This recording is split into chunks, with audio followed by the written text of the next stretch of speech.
Hello, hello, hello! Greetings, salutations, konnichiwa, and every other form of green across this vast, marvelous multiverse. I am Matsu Quinox. This is Horace, and welcome back, my dear, marvelous, wonderful scholars, to the study. Hello there, hello there, hello there. Hello there, Yulin20. Congratulations on game first. Hello there, Yumiko. Welcome. Hello there, hello there, hello there.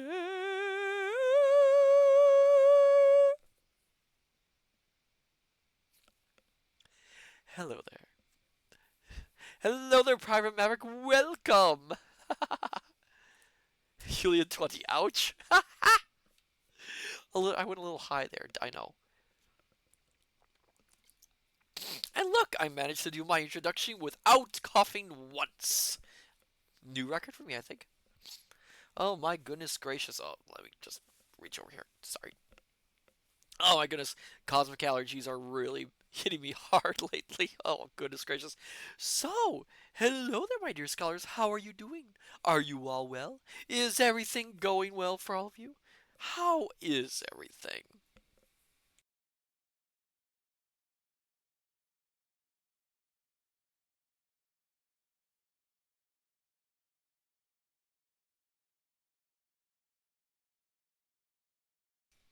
Totally goodish. Glad to hear it. Glad to hear it. Oh my goodness, goodness, goodness, goodness, goodness. I don't know why I'm doing high notes tonight. I don't know. Maybe I'm energetic. Maybe I'm not. I don't. I have no clue what's going on. Oh, all I know is I'm here with my favorite people from across the multiverse. That includes all of you, my dear scholars.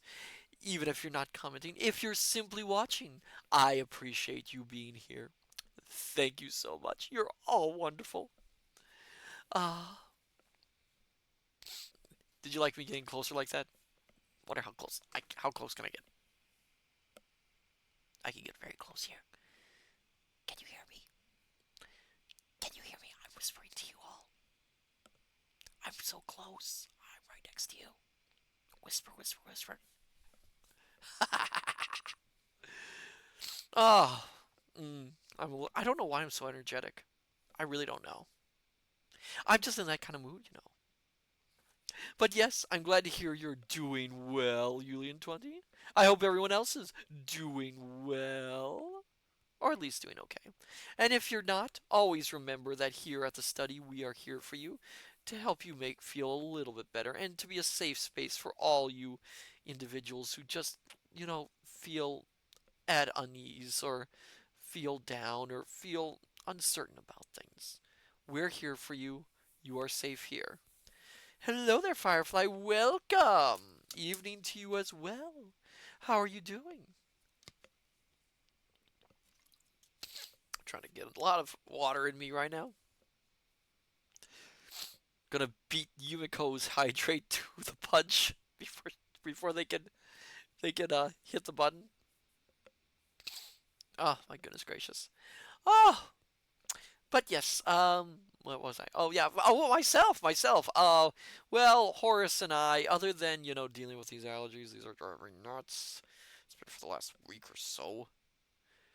Nothing but sniffling and coughing and just driving me absolutely insane up the wall, driving me crazy. I can't stop it either. Oh my goodness gracious! I try and it's just too much. It's way too much. Maybe I should remodel this place. Maybe that'll get rid of it. I don't know, but it's driving me and driving Horace and I crazy. Well, Horace doesn't get the allergies, but Horace has to put up with me having the allergies, which drives him absolutely nuts. So yeah, he's putting up with it. He's careful. He's gracious, but yeah, I can tell by that look on his face. You can see the look on his face that he's kind of annoyed that I'm doing this. That I'm all snuffly and all that. But yeah, yeah. Otherwise, things are going pretty good. Not much I can say about it. Ah, but yes. Where am I? Oh yes, I digress. Tonight, my dear scholars, we are continuing our reading of Doctor Sin. We are very near to the end. Well, basically, well, how many chapters are there? There are 40 chapters. We are at chapter 31, so we have about 9 chapters left.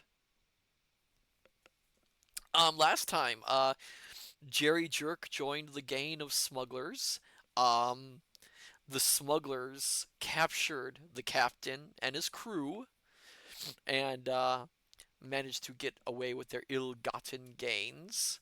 Took the captain hostage, and yeah, that's what's going on. I'm trying to think. Oh yeah, yeah, the missing sailor, that missing mysterious man, has been spotted again by Mips. That how I don't even know how I can describe the plot so far. Things have just been moving pretty fast. It feels like the previous chapters were all atmosphere and very slow moving and build up, and now we're hitting the big climax events. We finally saw the smugglers in person. We got to see how they do their operation, and everything is just slamming hard into each other. It's just everything is suddenly action, action, action, action, action. But yeah. So we'll see where this goes, my dear scholars. Um, yeah. So, my dear scholars, not counting all our discussion this evening, starting with it, should we start our reading, or should we talk more, or should we do something else? I don't know.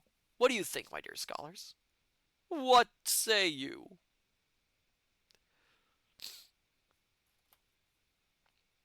Julian 20 read. Wow, you are really demanding, Julian 20. I mean, I asked. I mean, I know I asked for feedback, but wow, that's demanding. That's just cold. I mean, you're just saying read. I'm some kind of servant to you. Is that what you want? Is that what you like? Is that what you see me as? Union 20, well, I gotta leave early and I want to hear it. That's still kind of demanding. But I guess we have no choice. I guess we can go forward with it. Oh well, c'est la vie. I don't even know what that means, but c'est la vie. I don't speak French. Okay, where was I? Oh yes, yes. So then, Julian 20, do what you want. Oh, you're saying I should do what I want? Well, okay. Okay, well, I'll do exactly what I want then. All right. Um,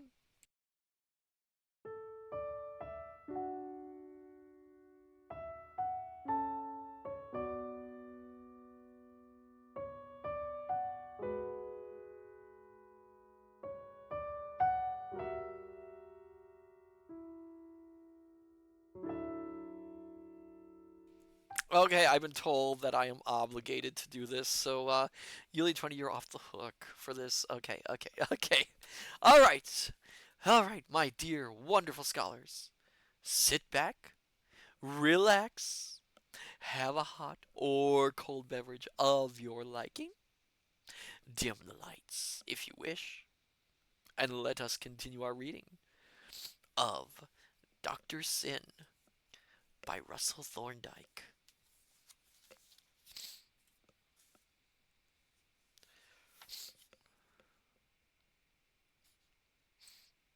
Excuse me. Chapter 31. Dr. Sin has a call. You mean to say that you're going to leave Dymchurch? The squire was positively angry, a thing he had never been with Dr. Sin in all the years that he had known him. You're undoubtedly pulling my leg. God bless my soul, sir. There's precious few fellows can do that, and precious few that dare try. But that's what you're doing, isn't it? I'm afraid not, Sir Anthony. My dear squire, My good friend, I'm afraid that for once in my life I am most dreadfully in earnest. But, but, but what you're, yeah, excuse me. But what don't you like about the place? Is it something I've done? Do you want your stipend raised? Damn, I'll treble the blessed thing if that's it. If it's that. Oh, it's that rascally son of mine that's been putting you out. It's that Dennis scamp who never took to his books and never will. But I'll make him. I'll take my riding whip to the young whelp if he causes you pain. Oh, I forgot about Dennis. He appeared in like the first few chapters, then he kind of disappeared, didn't he? It is he. He's at the bottom of it. My soul and body, I'll give the young puppy a shaking up. He doesn't know a good tutor when he sees one. The impertinent young popinjay. God bless my soul, why, he's no more respect for me than a 5-barred gate. He's always doing something to jar me. Why, do you know that the cool-faced young malefactor announced the other day in the most insolent manner that he was going to marry a girl from the inn? Yes, I assure you he did. He announced to me, sir, in the most condescending tones, as if he were conferring an inestimable favour upon my head, that he thought I ran a very good chance of having that girl Imogene for my daughter-in-law. You know Imogene that serves and waits and does dirty jobs at the ship inn. 1 second, my dear scholars.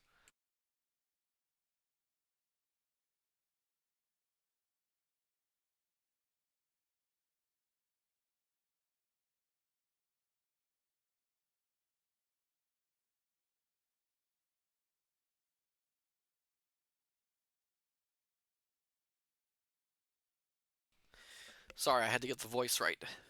You know Imogen that serves and waits and does dirty jobs at the ship inn?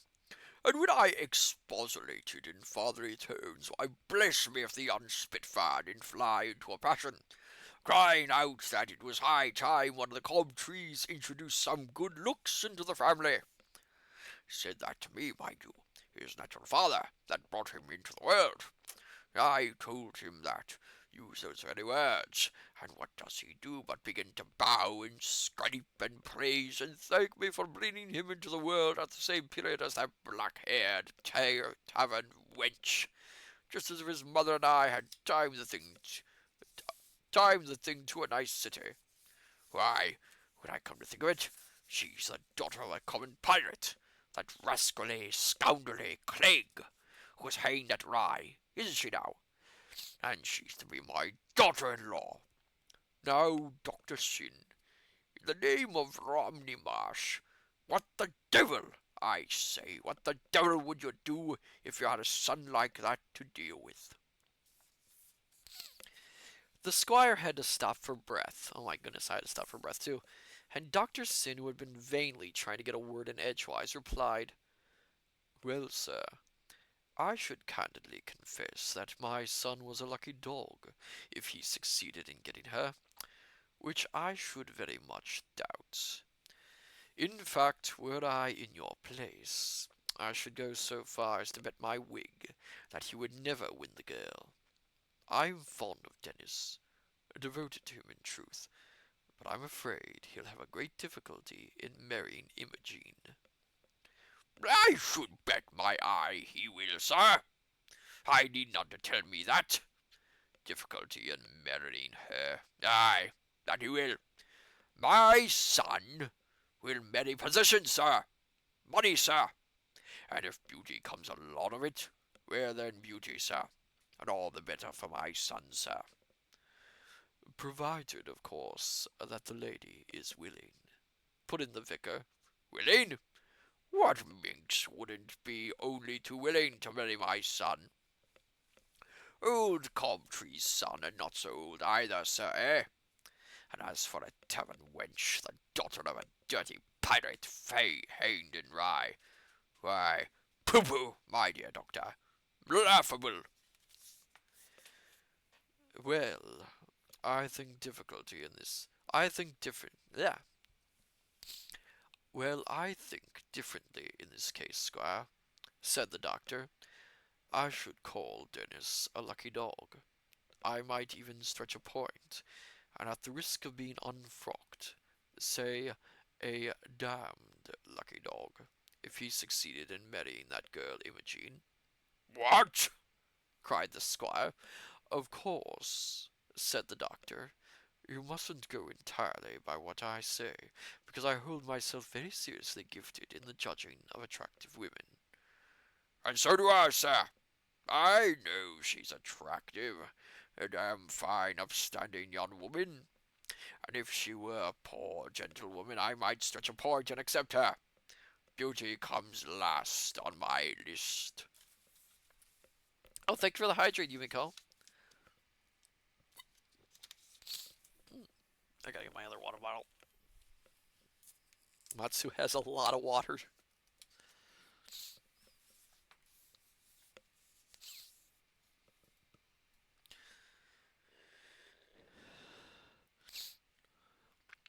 But Imogene possesses all the other requirements. Rich she is, and very rich, though she doesn't know it. And although her mother was but a dancer, she was descended from an Incan princess.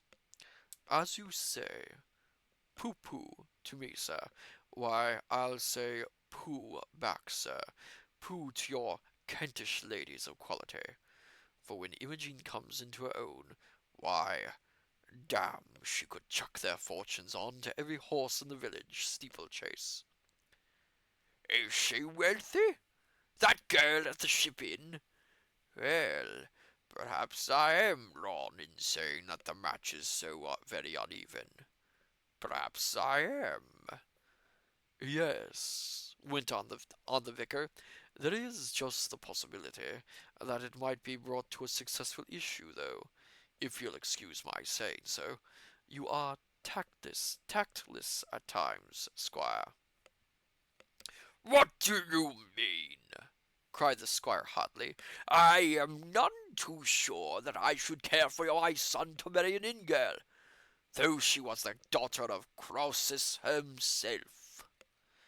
My dear squire, calm yourself, I beg. As an inn girl, I admit Imogene is below Dennis in regards position.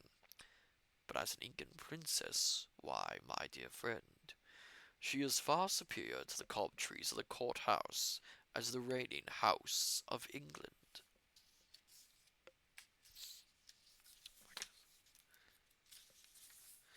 The squire gasped and said nothing. And it's for the fortunes of Imogen that I must leave you, went on the cleric. That is, leave you for a time, you understand, for although I shall bestow upon her certain things of value that I hold as her guardian, the bulk of her fortune has been lying idle. But now that she is growing into womanhood, it is high time I fulfill my duties, and looked after her money for her. Then she's your adopted child, is she? Said the squire, pushing his wig back and scratching his head. Well, I suppose that's how it stands in a sense, replied the doctor. When that rascal Clegg died, he actually paid me a good sum of money to see that his daughter was provided for, and of course I've kept that money for her till she came to years of discretion. He also told me where England's treasure was buried, and that's what I'm off to get. England's treasure? What's that? Asked the amazed squire. Clegg was a partner of England, the notorious pirate. It is said that he killed England in a quarrel, though nothing was proved of it. Anyhow, Clegg was the only man who knew of the hiding place. At his death he imparted the secret to me, after I'd given solemn oath upon the Bible to keep it to myself. God bless my soul, said the squire, leaping to his feet. And do you mean to say that you've kept the secret all this time, and not fitted out a ship and gone to lift it? Why, there may be millions there. 1 second, my dear scholars. Just have to deal with something here.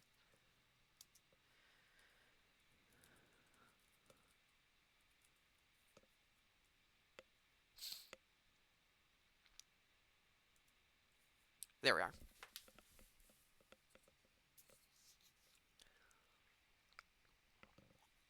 Ugh.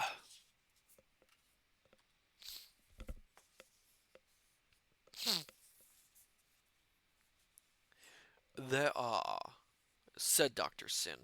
I'm certain of that. That's why I've been at pains to keep the whole matter to myself, not even telling the girl, for it will want careful handling.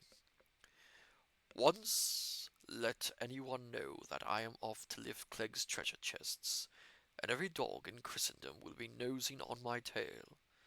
Clegg had the same fear of this secret being stolen, and so committed the exact lie of the island to my memory, and to no map. But he did it so uncommon well that I can see point, bays, lagoons, soundings, and tracks, just as if I had piloted ships there all my life. Then all this pious talk of wanting to go on as a preacher is simply balderdash. I wasn't going to say the next line because, oh my goodness, it is so insulting. Merely a cloak to hide my real designs. Good Lord, deliver us, said the squire, pushing his wig clean off and allowing it to lie unheeded on the floor. Just then there entered a servant, who announced to the squire that the girl from the Ship Inn was outside with a note, which he desired to give to him.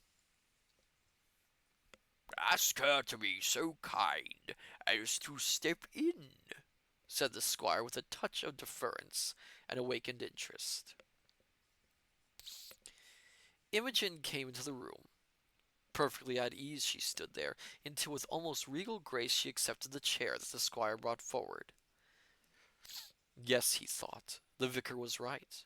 Her clothes were rough indeed, but her manner would have sat well on an empress. You have brought a note for me, I think, Imogen, said the squire at last. He was ridiculously uncertain whether to call her Imogen as usual, or Madame. In fact, in his confusion, he was as near as not saying Mistress Cobtree, which would have been awful. Imogen held out a small sealed packet and looked at the fire, and so taken up was the squire with looking at her and thinking of the Incan millions that if Dr. Syn had not shuffled his foot, he would have forgotten to open the letter at all. But the moment he had, the girl, the Incan millions, his anger against his son, everything was forgotten. He crunched the letter in his hand, threw his head back, and looking at the ceiling with the most appalled expression on his face, cried out, let me get a drink of water so I can do this properly.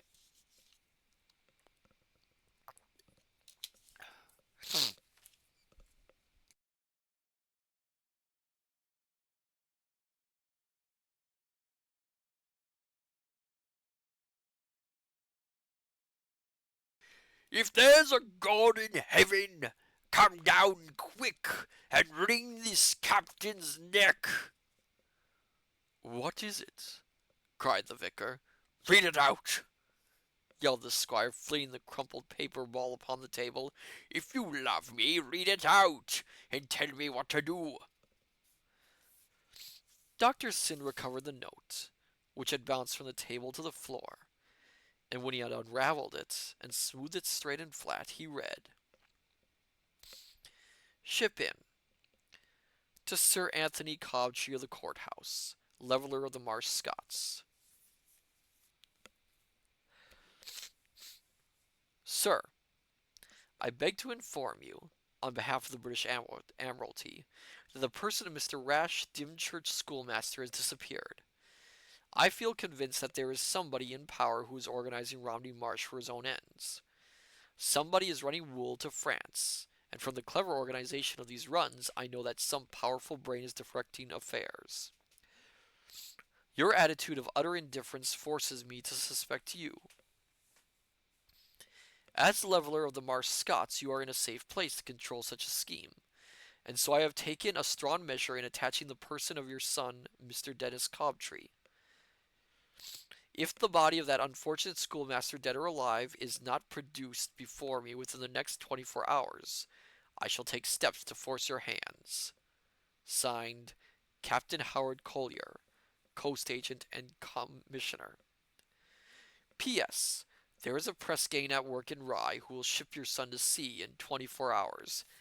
You know, this is an odd thing because his son is minor nobility and rich.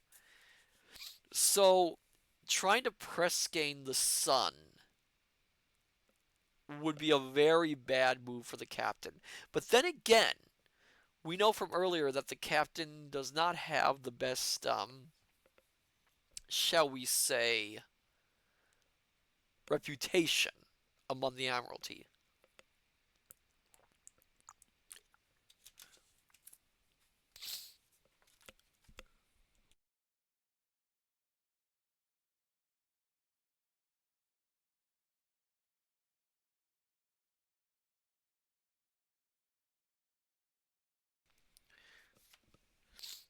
Okay. Now what am I to do? Press gain that rye? 24 hours? What have I got to do with that flabby-faced schoolmaster? Where's he got to? How the devil should I know? Perhaps he thinks that I have danced him off somewhere. Never mind of such a thing. Never heard of such a thing in my life. But what am I to do? That's what I want to know. What am I to do? My poor Dennis. Why, I wouldn't have quarrelled with him if I'd known. Why has that schoolmaster disappeared? By what infernal right, I say, has that insignificant idiot disappeared? Dr. Sin then briefly related the bosun's story of Ratch's disappearance, which the squire listened to impatiently. Well, sir. Oh, oh yeah. Well, sir, the latter exclaimed at the conclusion, as far as that schoolmaster's concerned, I don't mind if he's roasting on Lucifer's spit, for I dislike the man. But when his disappearance concerns the safety of my son, my God, he's got to put in an appearance, and be quick about it. I'll have him routed out of his infernal hiding place, arouse the marshmen, and have him routed out. That's all very well, squire, but how? How, sir? Echoed the irascible gentleman. How? Do ask me how? Well, I I don't know. How? Yes, how? That's the question, ruefully remarked Dr. Sin. Of course it is, returned the other. Well, how would you set about it yourself?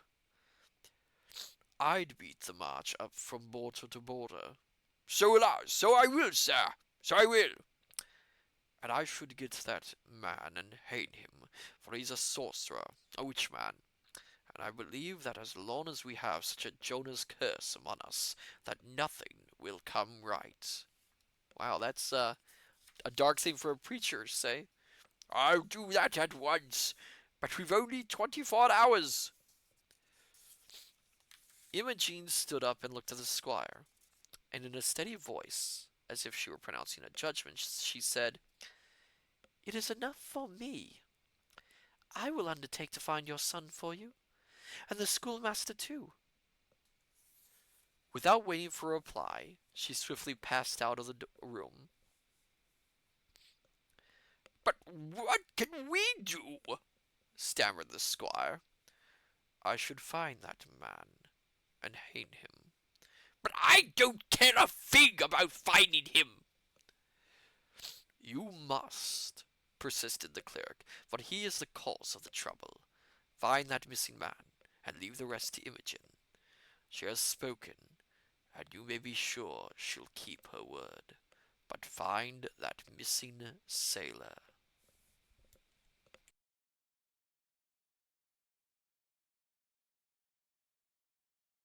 Wow, Sin seems pretty obsessed with finding the which they use a different term for this individual. which I am not going to describe, but it is a very outdated term. And it's a term I feel very uncomfortable saying, which is why I keep changing the words, just because I want to read the story, but I kind of don't want to say that word. But since he was very obsessed with finding him, I wonder why.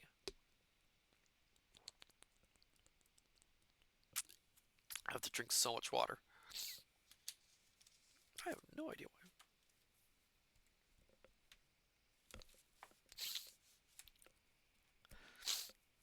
Okay.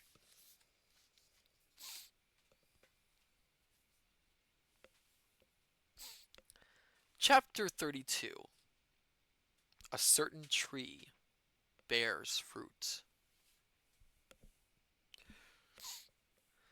Jerk was kept busy all day at the ship inn, for Imogene had left her post, and Mrs. Waggetts, who appeared to have grave matters of her own to fuss about, kept the young potboy in command. He was sorry about this, for he was unable to visit his estate upon the marsh, and he was eager to view his latest purchase, the gallows. But to his great satisfaction he heard it discussed by a farmer and a fisherman who sat drinking at the bar. I gotta get a voice for these guys.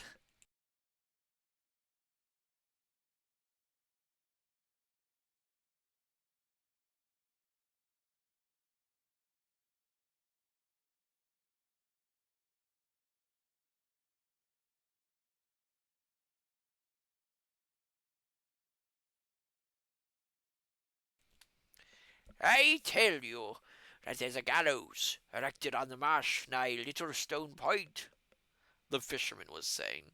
I could see it quite plain at sunrise when we were riding up onto the beach. On you say that there was a man a hanging from it? Said the farmer. Aye, that's what I said. I thought as how you could tell me what man it was. Oh, I don't know nothing, replied the farmer, Except that the demon riders was out again last night. and if what you say is right, Why, they're at their tricks again, I suppose. and the farmer gave the fisherman a knowing wink. However, this didn't trouble Jerry, for the laugh was all on his side.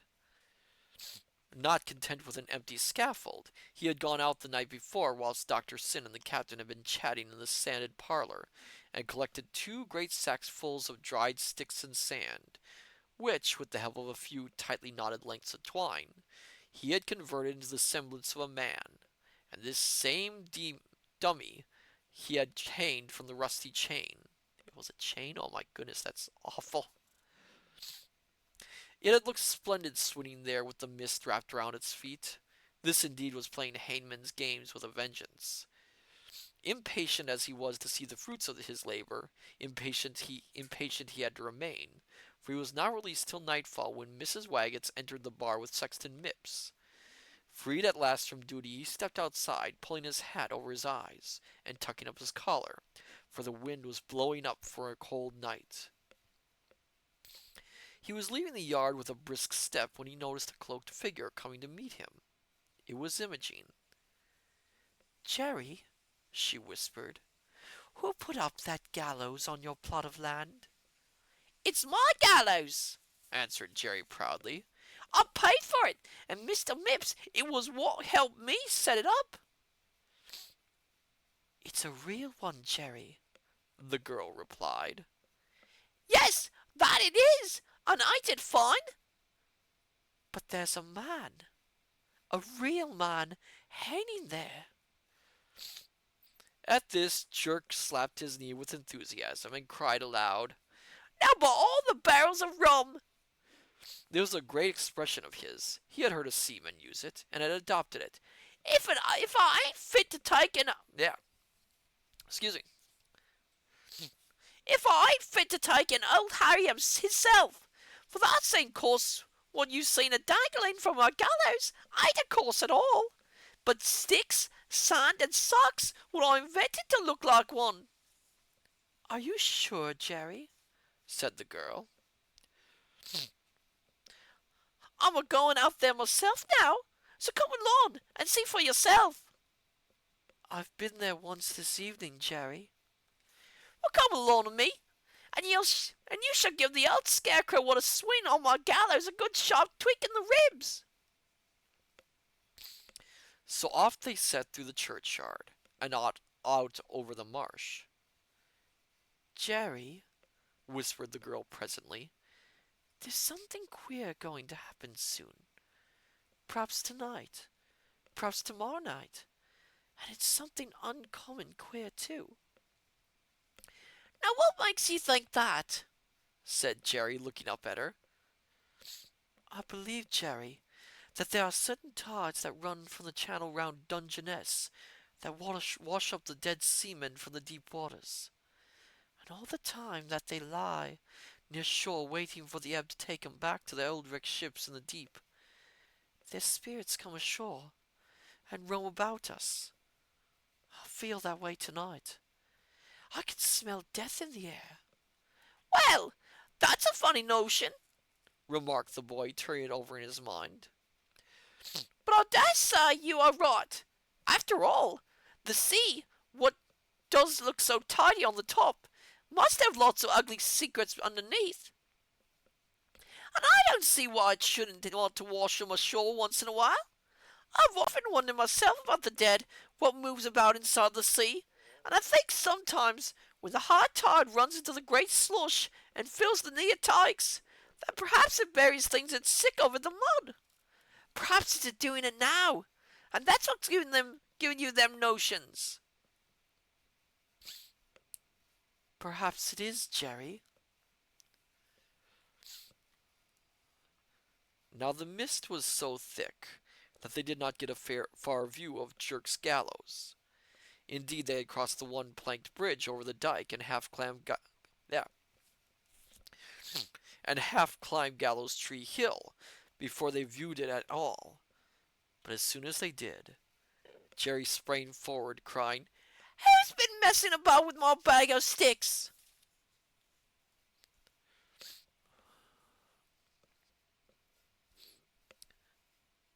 the sacking had been torn, and from the slit appeared a hand. Jerry seized the hand and pulled. The rusty chain squeaked, one of the rotten links gave, and the ghastly fruit of the gallows tree fell upon the young hangman, who was borne to the ground beneath the falling weight. Imogene, with a cry, pulled it from him, and Jerk scrambled to his feet. Then they both looked. The mildewed sacking, wet with the dense mist, had severed in the fall. The threads had rent at 100 points, and from the fragments of scattered debris, the dead face of Rash looked up from the eyes that stared from the blood-streaked flesh. Jerk's gallows had borne fruit. More drink. Julian 20. Ew. Yes, indeed. It's not very pleasant, is it? For minutes they stood looking. The cloak had fallen from the girl's shoulders, and the shrieking wind flapped in her rough dress and torn at her streaming hair. Jerk, with his ambitions fulfilled, found himself most uncomfortably scared. For minutes neither of them spoke. There was too much to say. They could only stare. Stare at the huddled horror and listen to the jangle of the broken gibbet chain. Suddenly Imogen remembered something which brought her back to consciousness. Jerry, after seeing that, are you afraid to return to the village alone? Jerry had not yet found his voice, so he shook his head. Then go to the courthouse and report what we've found to the squire, and tell him that Imogen has gone out to keep the rest of her promise. Jerry got her to repeat the sentence again, and he watched her leap the dike and disappear into the mist. Then from behind the scaffold stepped the captain. "You'll do nothing of the kind, potboy," he said, seizing Jerk's arm and leading him away from the scaffold. "I've got other work for you to do. We're going back to the village to make our experiments." As they stumbled across the marsh, scrambling the dikes that skirted the field, the wind got up offshore, scattering the mist and driving them across the sea towards the beacons of France. Half an hour later, as the captain and Hangman Jerk approached the vicarage, a small fishing boat, carrying no light but much sail, raced before the screaming wind toward Dungeness. With a firm hand grasping the tiller and a great heart beating high stood Imogene, blinded with lashing spray and her drenched streaming hair, fighting the cruel sea to keep her word.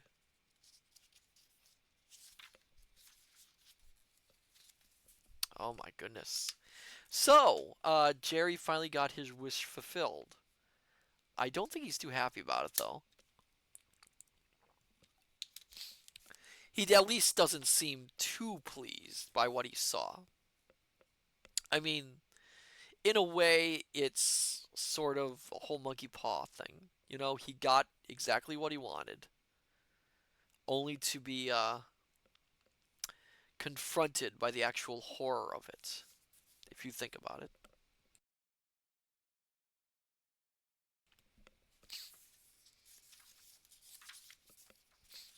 Okay, we'll continue, because these chapters are short. Chapter 33, The Captain's Experiment. They entered the vicarage by the back door. Julian 20, well, time for me to leave for ballet class. Aw, well, you have a fun time, Julian 20. Thank you for coming. They entered the vicarage by the back door and found the bosun roasting chestnuts in the bars of the kitchen fire. Julian 20, have a good read. Oh, thank you, thank you. There was another man there with his back to the door, and by his black clothes and scholarly stoop, Jerry recognized the vicar. So quietly had the captain opened the door, however, that neither of the men roasting chestnuts was aware of their presence. They went on roasting the nuts, when an astonishing thing happened. The vicar, in trying to take out a hot chestnut from the fire, knocked 3 of the bosuns into the red-hot coals, which so enraged the bosun that he administered with his forearm a resounding thump on the back of the parson's head. Jerry thought this a gross liberty, but the vicar only laughed, and when he turned round, Jerry saw that it was Morgan Walters, dressed in an entire clerical suit, and not Dr. Sin at all. I have no idea who Morgan Walters is. I can't remember who he is. Morgan Walters looked sheepish and uncomfortable when he beheld the captain, but the latter remarked that he was magnificent, that his black hair, which had been carefully sprinkled by the bosun with flour to make it gray, ridiculously resembled the real man, and that Morgan Walters was evidently intended by Providence to be a parson. Thus encouraged, Morgan Walters strutted about the kitchen, and the likeness to Dr. Sin, for he was the same build, and Dr. Sin had always the sailor's rolling gait, was so ridiculous that Jerk began to rock with laughter. "Now, remember, Walters," the captain said, "there's no danger in this if you do exactly as I told you, but you will have to be spry." "If it sticks to me that I deserve to be struck," replied Morgan Walters, "I've been on Sally at the county fairs before now, and never got whacked, not once. I always could bob down in time in those days, and I didn't have no bosun's whistle to help me." And then began the captain's experiment, and in spite of its tragic purpose, a humorous game it was. The bosun, whistle in mouth, was hidden in the little front garden. The captain and Jerk crouched in a corner of the room of which the window had no view, whilst Morgan Walters, in all points resembling Dr. Sin, sat reading in the single seat by the fire, sat reading a book with his back to the window, from which the shutters had been thrown open, and the broken casement set ajar. It was a strange occasion.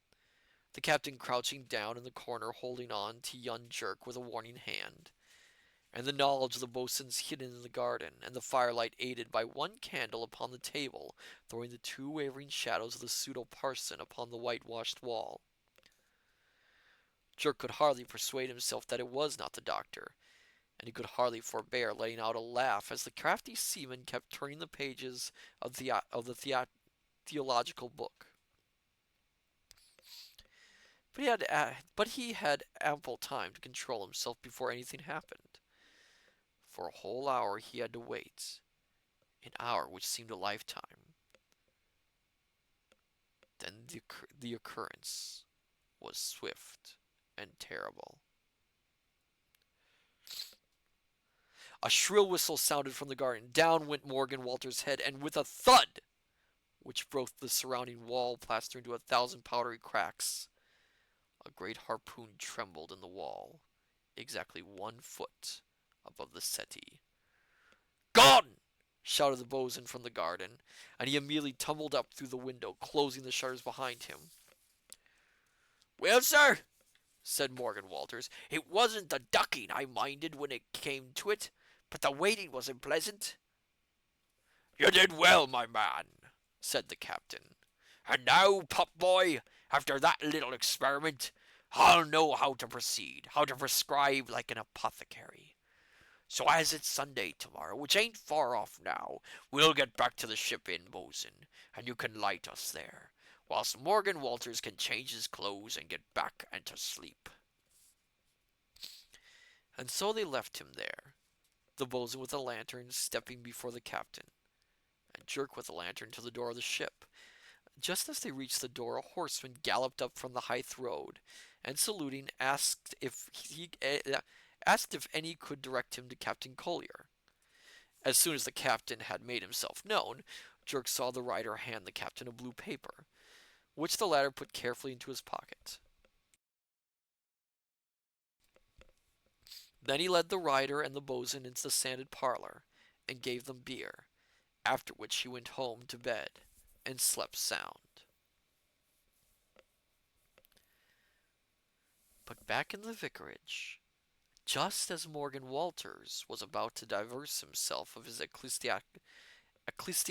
yeah, I know the word, I can pronounce it. I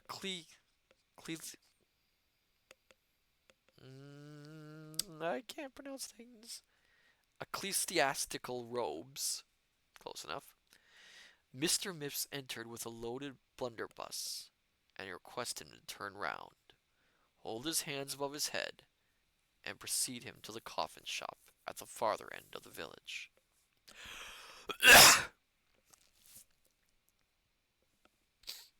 Dr. Syn slept at the courthouse, for he did not intend to go to the vicarage any more at night. He had a dread of that sitting room of his. The horrible whirring of a certain weapon boring a hole through the shutter was still squeaking in his ears, and he could yet see a terrible eye, magnified by the bottle glass of the casement, looking in at him from the darkness. No, he had had enough of that room, he told himself, and so he welcomed the squire's invitation to pass the night at the courthouse. Complaining of tiredness, he went to his room. But the squire sat up late wondering how Imogen was faring, and whether or no she would succeed in rescuing his son, and how in the world she was saying about it. About 2 o'clock in the morning, he detected a smell of burning. He went upstairs. The smell seemed to be coming from the room assigned to Dr. Syn. But there was only the firelight showing under the door. So thinking that the doctor was asleep, he put his eye to the keyhole. But the doctor was not asleep. He was dressed in shirt and breeches, and the sleeves of the shirt were turned up. He was standing by the fireplace with a red-hot poker in his hand, looking at a seared mark upon his forehead. What the devil? I'm trying to remember what the Squire's voice was. What the. Yeah. I have so many voices in my Discolors, it's easy to forget.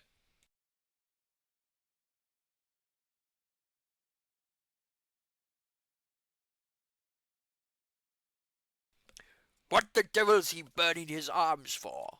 Thought the Squire. Dr. Sin then began to whistle under his breath. To whistle that old tune, the words of which the Squire knew so well. Here's to the feet that have walked the plank. The Squire remembered certain words of the captain. Clegg's one tattoo, the picture of a man walking the plank, executed badly upon his forehead. Good God! Was it possible? No! Ridiculous. An uncanny feeling came over the Squire, and he went downstairs quietly, without knocking at the doctor's door, as he had intended. Went downstairs to the fire in the library, relit his pipe, and began to think about Dr. Sin.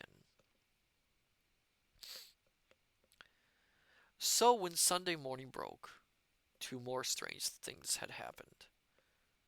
Morgan Walters, for one thing, had disappeared, parson clothes and all. And Dr. Sin, on going to the vicarage, discovered a new ugly gash in the plaster of the wall, and felt indeed thankful that he had passed the night at the courthouse. The villagers heard it announced at morning service that in order to undertake a great mission to the heathen, Dr. Sin was leaving Dymchurch that very night, leaving after evensong by fishing lugger, which was timed to pick up a certain Spanish trader bound for Jamaica, and sailing upon the next day for the port of Rye. So all that Sunday afternoon, with much sorrow in their hearts at the thought of losing their faithful shepherd and good friend, they prepared great beacons along the coast sea-wall as far as Littlestone, in order to light and cheer their vicar on his lonely journey.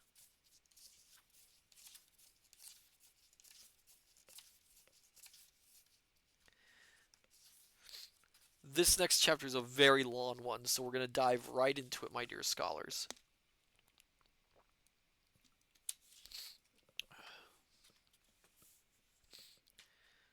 Chapter 34, Adventures in Watch Bell Street. Imogene had got safely to Rye through the deuce of a bad sea. It was Sunday morning, and by the time that the church bells were ringing for service she had safely beached her boat with the help of two fishermen who knew her well. With these two old salts she breakfasted. A rude meal it was, served in a hut upon the shingle, but fish, bread, and hot broth were things that she liked, and she was hungry. She was sorely in need of sleep, and the old fellows tried to persuade her to rest. But time pressed, and she had much to do. Before leaving Dymchurch, Mrs. Waggetts had provided her with a case of pistols and a sealed packet. This packet she now examined. It contained two papers. It was fortunate indeed that Dr. Sin had in his charity taught her to read. One of the papers was a letter of instructions, telling her the easiest way of setting about the rescue of the Squire's son, and she knew the advice to be sound, for the signature bore the great name of the Scarecrow. What's in a name? More than Master Shakespeare gave credit for, because as the name of Robespierre had carried terror and power in France, and as the name of Napoleon was changed to Boney for the frightening of children by English nurses, so the title of the Scarecrow worked magic on Romney Marsh. For it meant that the power of the smugglers was behind it, and it would be used to force obedience to the Scarecrow's behests. Imogene knew that her papers were of power, credentials that would get her a hearing, and the rest must be left to her own wits and courage and to chance. She read the letter of instructions till she had thoroughly mastered its contents, and then burned it on the bucket of live coal outside the hut. The other letter she kept, for she had great need of that. It was addressed to one Anthony Wiley, attorney at law of Watch Bell Street in Rye. We find that we have further need of your help. The son of our squire is in the hand of the Rye Press Gang. We have accordingly dispatched to you one of our messengers, a young girl upon whom no suspicion will fall. You must see to it that you and the girl succeed in rescuing the young man. If the girl returns without him, it will be the worse for you both. It will also be the last of you both. We would have done well, perhaps, to send you more help in this difficult venture, but this we cannot do, the girl being the only one of our servants available. However, you will find in her a young woman of great resource and of high courage, and those qualities, added to your own well-known ability and cunning in getting out of difficult corners, should enable you to carry out our wishes for our own convenience, and for the saving of your life, which we presume affords you some interest. Signed, Scarecrow.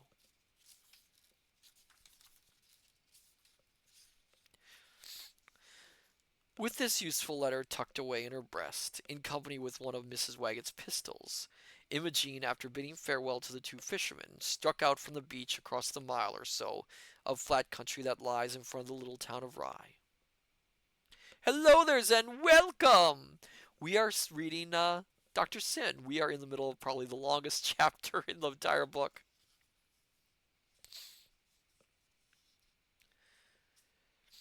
Her heart beat high as she looked up at the great battlements and the quaint little houses that clustered in all shapes around them. Higher and higher until they reached the church tower, the highest point of all. She did not enter the town by the north gate, but skirted the wall and ascended the long, irregular stepway that rises from the river wharf. It is a ladder of stone that climbs zigzag the surface of rock till you find yourself at the top of the wall, and standing upon the cobbled roadway of Watchbell Street, a thoroughfare made green with moss and with rank grasses, and rendered vastly attractive by the picturesque houses that flank its little pavements. To one of these houses Imogene made her way, a little white house, with a quaint little white front door. She pulled the brass chain, and in response to the bell a serving maid announced that Mr. Wiley was not at home, having gone to church with his wife. So, perforce she had to wait a little until the master and mistress, having been released from a long sermon and thoroughly ready for their Sunday dinner, wended their stately way homewards. A quaint old lady was the wife of the starchy old lawyer. She was dressed in highly flowered brocades, with a curious bonnet under which her round little face shone out with much animation. A clever little face it was, with a queer little pursed up mouth, and a tiny little nose with an upward tilt, and her eyes were lively. Imogene saw them coming, and gave them a profound curtsy as they drew near to the front door. Lord love you, Mr. Wiley, The old lady exclaimed. and what's the pretty wench bobbing at us for? It may be that she would speak to you, my dear, replied the lawyer. Then why doesn't she, sir? Answered the little lady, raising her glasses and quizzing Imogene from head to foot. A handsome face she has, Mr. Wiley. A handsome face indeed, refined yet rough. But then again, rough yet refined, take it how you will. But Lord love you again, Mr. Wiley, she has positively the most obnoxious clothes you could wish for to meet, and no shoes. Neither has she stockings, but shapely legs, sir. Good legs indeed, though you need not embarrass the child by quizzing them, Mr. Wiley. Mr. Wiley looked away awkwardly, and raising his hat inquired whether Imogene wished to speak to them. I have come to speak to you, sir, on most grave business. To do with one of my cases, I suppose, he answered by way of explanation to his wife, for he had no wish that she should suspect him of having any dealings with such a handsome wench. Which case? Snapped the suspicious little wife. Well, really now, I cannot say offhand, faltered the lawyer. Probably the Appledore land claims, but I wouldn't swear to it, for it could equally be something to do with the caravan squabble.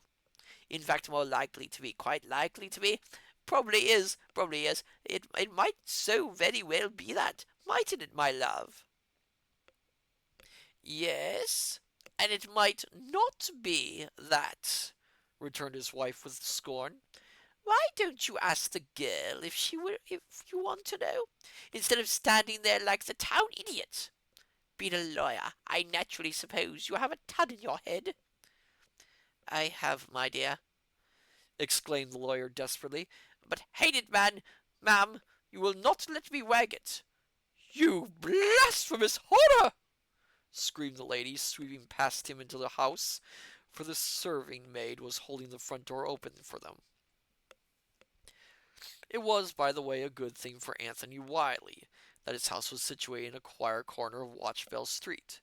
A very good thing, for these sudden squalls would repeatedly burst from his wife, regardless altogether of publicity. Need to drink more water?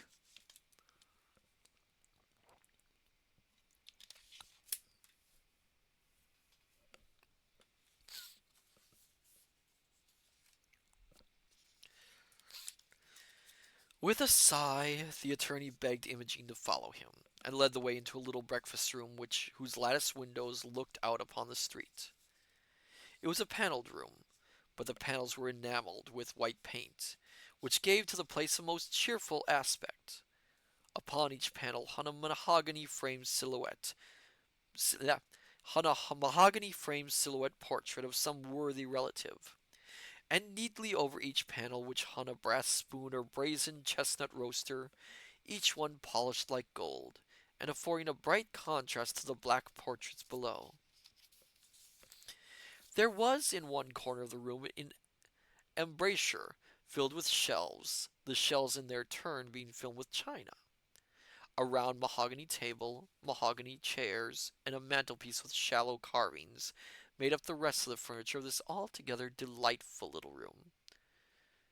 Thither Imogene followed Mr. Wiley, who placed a chair for her and shut the door. He then sat down by the fire and awaited her pleasure to address him. Imogene handed him the paper which had been prepared for her, and as he began to read she drew the silver pistol from her blouse and held it ready beneath a fold of her dress. That the lawyer was greatly startled was only too plain, for as he read the letter he turned terribly pallid in the face. God bless me, but it's monstrous, he said, starting up with his eyes still on the paper. Not content with holding up my coach, commandeering my horses, and making me look extremely ridiculous, they now force me, a lawyer, an honest lawyer, to break these very laws I have sworn to defend. It's monstrous, utter monstrous. What am I to do? What can I do? My wife must know of this. My wife must read this letter. And accordingly he took a step towards the door. But Imogene was too quick for him. With her back against it and the pistol leveled at his head, the lawyer was entirely nonplussed. If you please, sir, she said, I have orders that you are not to leave the room. Indeed, that you are not to leave my sight until I was quite satisfied that you would carry out the scarecrow's orders. Rubbish! Exclaimed the lawyer. Yes, indeed, sir, replied the girl, and then added in a frightened voice, If you disobey the scarecrow, it is just as well that I should shoot you here, for all the chances you will have to get away. Besides, if you do not help me by obeying the letter, you will not only be killing yourself, but me too.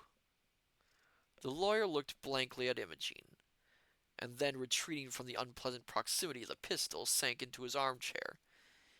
Put it down, girl. Put that pistol down, for heaven's sake. How can I think whilst I am being made a target of? Imogene lowered the weapon. I really don't know what to say, went on the wretched old man.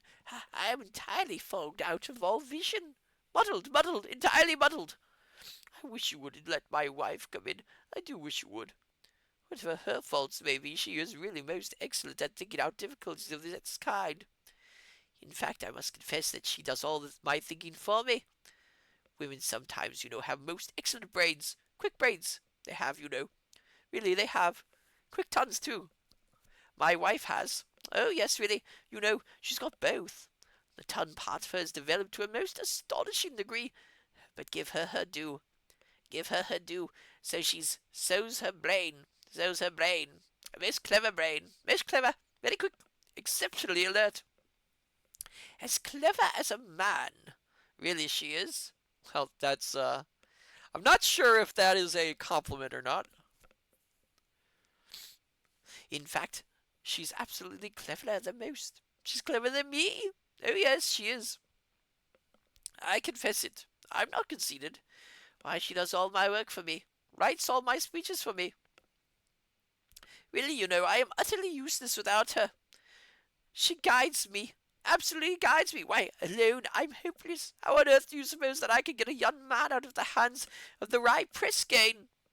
They're the most desperate of ruffians. The most desperate set of good-for-nots that you could possibly wish to meet. The handle of the door turned suddenly, but Imogene's foot was not easily shifted. There's something in the way of the door, you clumsy clodhopper, called the voice of Mrs. Wiley from the outside. I know there is, my love, faltered the husband. Then to Imogene, oh, please let her come in. She will be quiet, I'm sure. Then in a louder voice, you will be quiet, won't you, my love? Anthony, called the voice of the spouse, are you addressing yourself to that handsome girl? Are you calling her your love? Then in a tone of doom, wait till I get in. Oh dear, oh dear. She's misunderstanding me again. Don't let her come in now, for heaven's sake. But Imogene had already opened the door, and in had burst the little lady. Without heeding Imogene, she rushed across the room and administered with her mittened hand a very resounding box upon her husband's ear. 1 second, my dear scholars.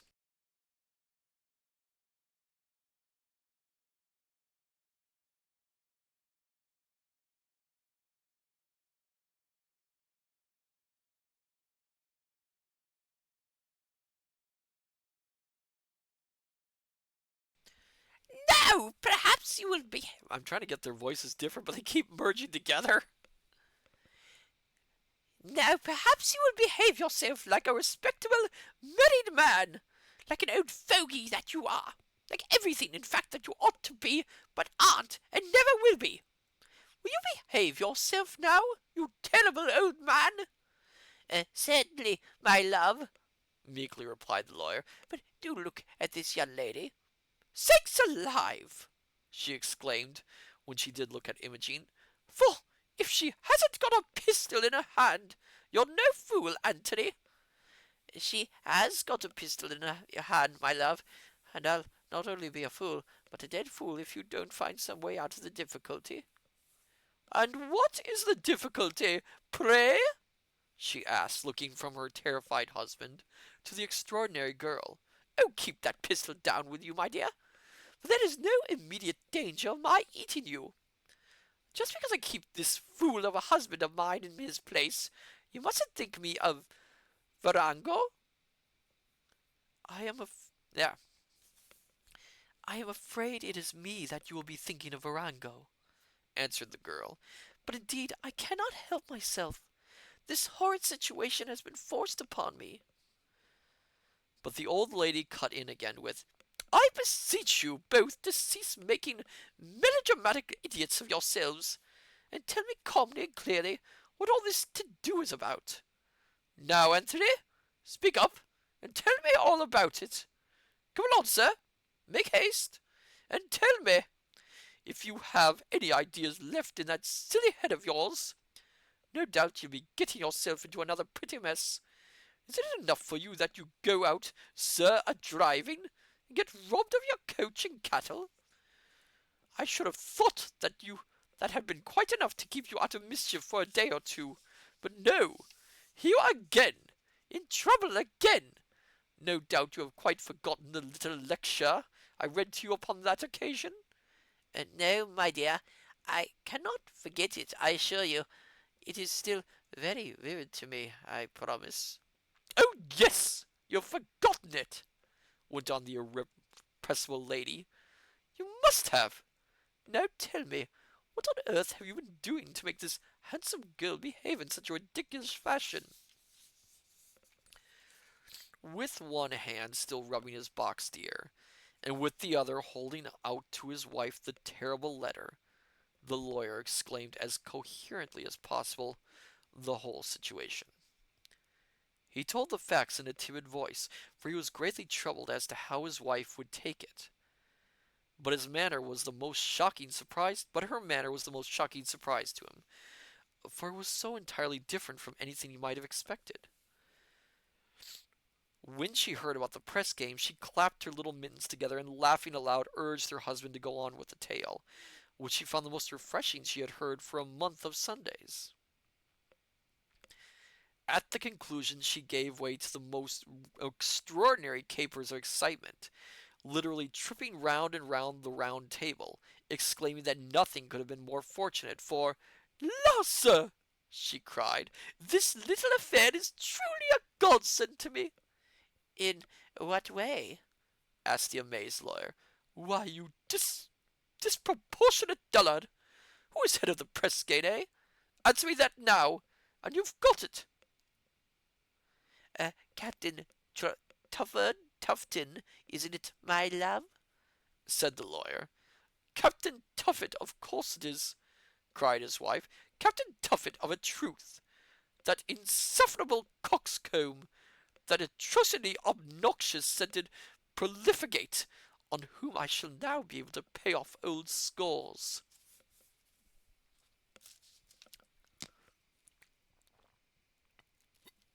More water. It's hard to do this voice without water.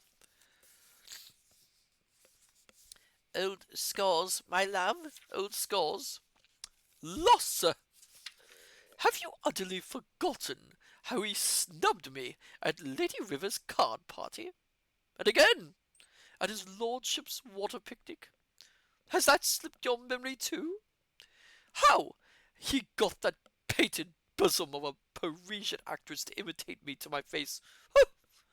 Lord love you, Mr. Wiley, I've long sworn to get even with that young idiot. Why, it was only this morning that I was pulling out 1,000 schemes all through church for his undoing, and here comes a direct answer to my prayers. Why, Mr. Wiley, here is not only a chance to humble him to the dust, but a most admirable occasion for his disgrace as well. I'm loving to hear her voice right now. It's so fun. I'm truly glad to hear you say so, was the husband's comment, but I'm hanged if I can see how you are to set about it. Through the help of this girl here, stupid, and by the witching charms of your handsome niece from India, who has returned to England with her large fortune derived from the British East India Company. The lawyer stared at his wife blankly. Then genuine concern for that lady's health got the better of his amazement. Can I fetch you your salts or anything, my love? Your pounce box or your vinaigrettes? For I declare that you are wandering in your mind, my dear. I never had a niece in all my life, my love. And as for the British East India Company, well, I have heard of it, of course, but little else, indeed, very little else. Well, for today you will have to know a good deal about it, said Mrs. Wiley, so you had better step into the library and read up its history. And as to your niece, your favourite niece, you will please do me the favour of remembering that you possess her too, sir. Now then, mistress, addressing Imogen, as soon as this husband of mine has taken himself off, I'll tell you your part in this affair. Taking the hint, the lawyer beat a retreat to the library, gladly leaving the difficult business in the hands of his wife. Now, girl, she went on, when they were alone, I suppose I shouldn't be very far wrong if I surmised that you are head over heels in love with this young man that the press gang has taken, eh? Yes, I love her, said the girl quietly. Ah, sighed the lady, that's all right. And I suppose I'm also not far off if I suppose that you would do a good deal to save him from being shipped off to the wars, eh? I would do anything to save him from that, said the girl. Good, replied the old lady. Then come upstairs with me.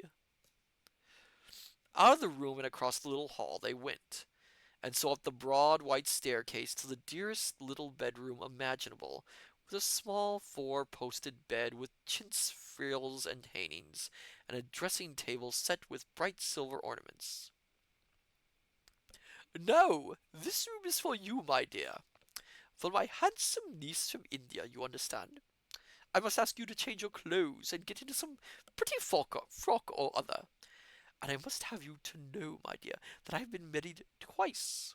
And by my first marriage, I must tell you that I had a daughter, a really beautiful daughter. This was years ago, of course, but she was just about your age, as I remember her.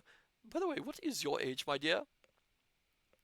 About 16, or I might be 17, perhaps, said Imogen. Ah, well, my daughter was just 19 when she died, went on the old lady.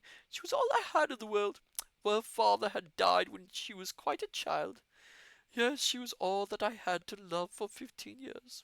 And when she was taken, I was so desperately lonely that in a weak moment I married that foolish Mr. Wyland, who is really very kind-hearted and quite good man, but oh, how dull.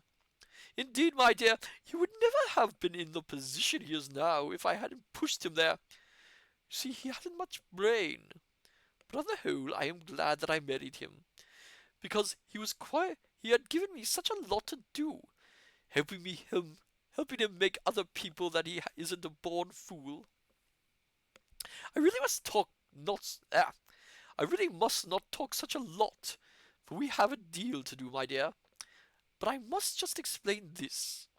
I spent a good deal of money upon pretty frocks for my daughter, and oh, how sweet she used to look in them.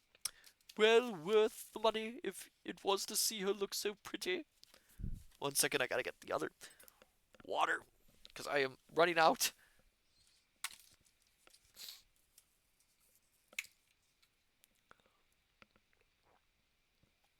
I don't think I've drunk this much water in a long time. Now, every one of these dresses I have kept, and kept carefully too. If the sweet child came back to me now, she would find all her things as well cared for, as clean and as fresh as when she left me. Then hail hydrate. Where am I? For this was her room. This house belongs to me, my dear, not to that fool downstairs. And in these chests and in that tall boy there, I have kept everything that reminds me of my darling. See? And taking a key from a casket upon the chimney-piece, she unlocked the tall oak cupboard, displaying a sight to make a girl's mouth water. The daintiest dresses were there, and in the brass-bound coffer at the end of the bed, the most costly laces and fine linen, and all kept sweet and pure in a strong scent of lavender. From these sacred treasures the old lady made selections, and by the time the gong had sounded for the 3 o'clock dinner, instead of the handsome fisher girl, there sat before the mirror, having the finishing touches put to her hair, a beautiful young girl in a gown of country splendor, jewels at her neck, and a diamond brooch of great beauty pinned to her bosom. While she had been dressing her, the old lady had, with great tact, got all Imogen's history out of her, at least as much of it as she knew. Just before they stepped from the room, as she surveyed her prodigy with admiration, she held up her quaint little face and requested Imogen to kiss her, which you may be, she did. And now, my dear, we will go down to dinner, and while we are eating, I will tell you exactly what we are to do. And I declare, she added with enthusiasm, if that squire's son, whom I regard as a fortunate young fellow, does not marry you, well, I'll horsewhip him myself, I, both him and his father, and adopt you as my own daughter. What a relief it would be to have you in the house to look at. for you know you are vastly prettier than my foolish Mr. Wiley. Had Imogen been in reality the old lady's daughter, returned to her from the other side of the veil, she could not have been shown more love and attention. Even Mr. Wiley had a happy time of it, for the little old lady, his wife, was in the best of tempers. Oh, whoa! Thank you for the raid, Michael Psycho. Thank you. Welcome. Oh my goodness. Oh, I've had raids like this in a while. Hello there, Kintron. Welcome. Steak raid. Oh my goodness. Thank you for the raid.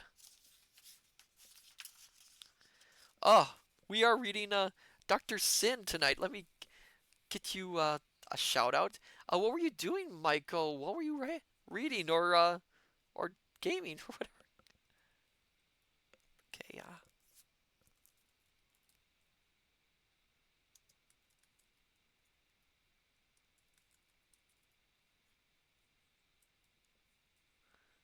okay. Oh,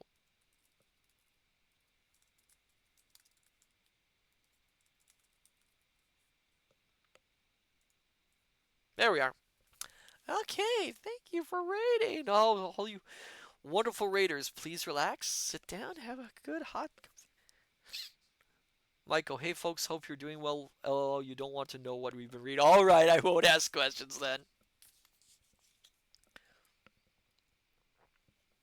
But welcome, raiders. I am Matsu Quinox, interdimensional omniversal librarian. If you need to raid and leave, that's fine. Relax, enjoy yourselves here. We are reading Dr. Sin. In fact, I was just about to finish the last chapter for the evening because I'm feeling a little bit worn out. But if you want, I could try and do one more chapter after this. One more. Now, where was I? Oh, yes. Indeed, at the conclusion of the meal, the lawyer found himself pushed into a comfortable chair with a small table at his side upon which stood a fine old bottle of port, and much to his astonishment, there was his wife, having filled a churchwarden pipe with tobacco, and rammed it home into the bowl with her own delicate fingers, holding a lighted taper spill all ready for him. So he also began to bless the coming of his niece from India, regretted that she had not been invented sooner, and only wished that she was going to remain in the house to the end of the proverbial chapter. And then Mrs. Wiley, over a dish of tea with Imogen, unfolded her plan of campaign for the rescue of young Dennis. Um, shall we do one more chapter, my dear scholars? Because I can feel myself having some trouble, but we could try one more. What do you think, my dear scholars? Just for our raiders.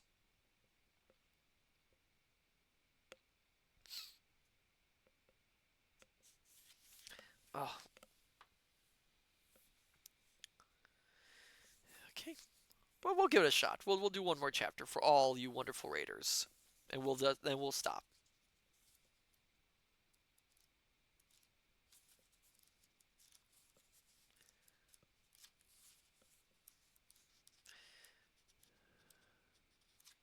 I mean, although to be honest, all the next chapters are very, very short. Well, no, they're not really short. I don't know. What do you think, my dear scholars? Um, you know, should we stop here and just have a discussion instead? Because otherwise, or I can read a bonus story. Is there anything you would like to hear me read? Because again, these next chapters are very short and they go very quick, but I don't think my throat can take all the voices. What do you think? What should we do, my dear scholars? Should we try and continue it? Should we do a discussion? Or should we do like a few, like I pick out a short story and we read that? What do you think? What should we do? It's up to you, my dear scholars. What do you think? Should I try to do one more?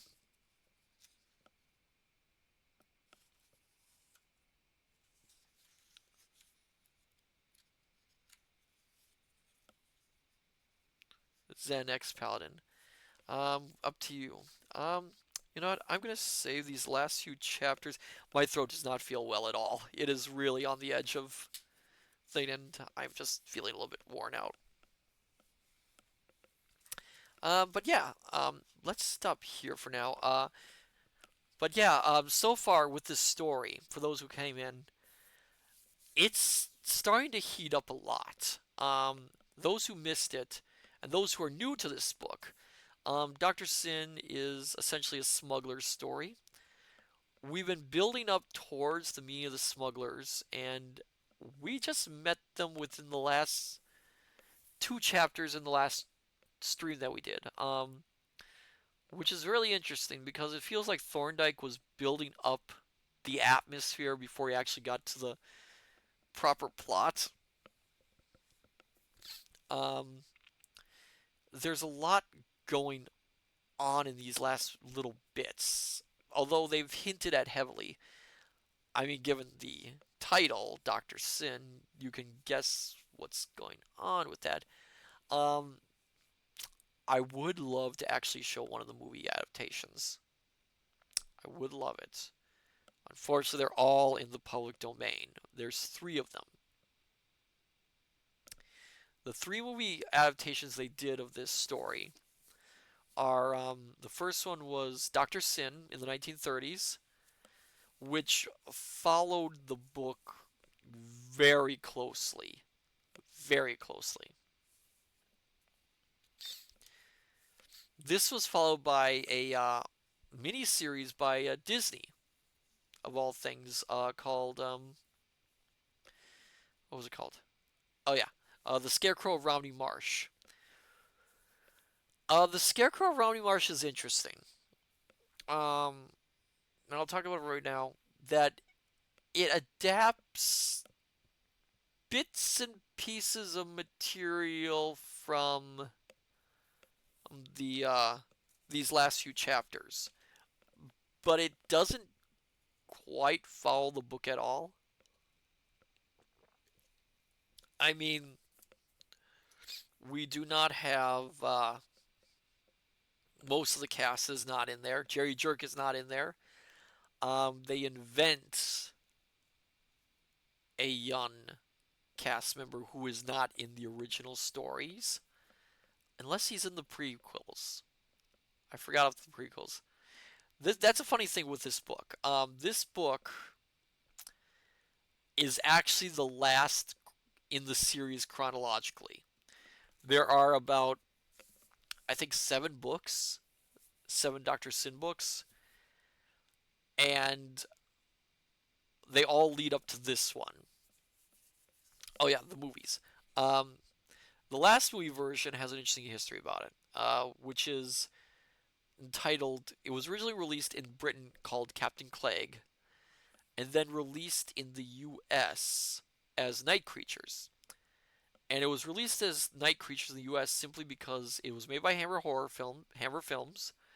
Hammer Films, as they're wont to do, had sold a title first to the U.S. distributors called Night Creatures, which was going to be an adaptation of The Last Man on Earth, or no, I Am Legend.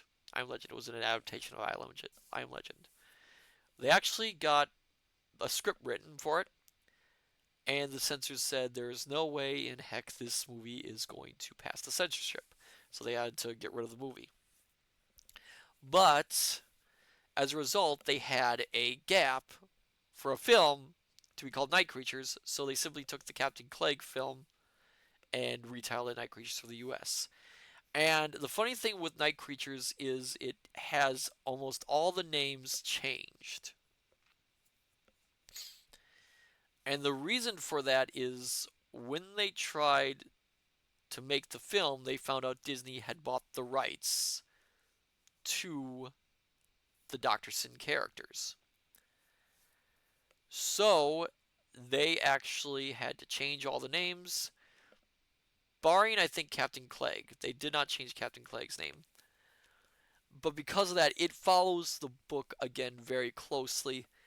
And in fact, the script is more or less the same script as the 1930s version, with some minor details, but there are whole dialogue. There's whole bits of dialogue lifted from that original script.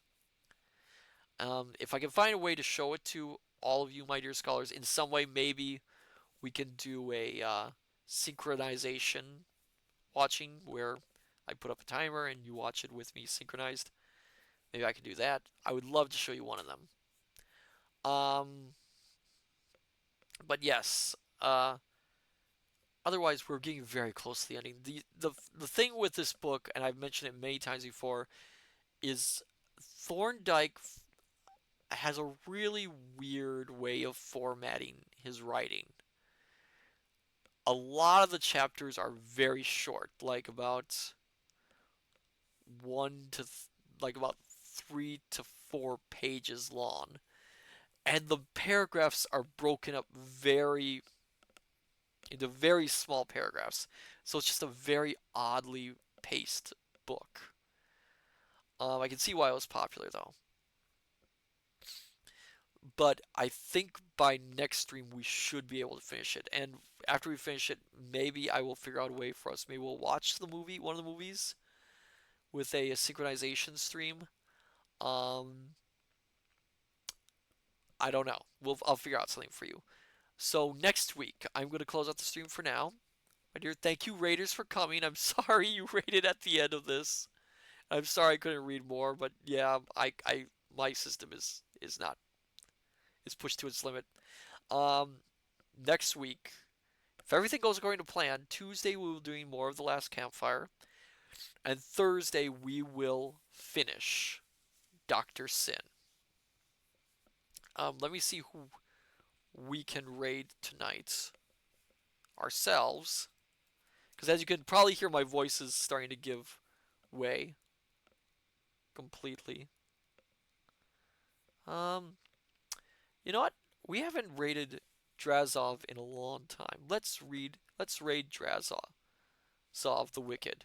It's been a while.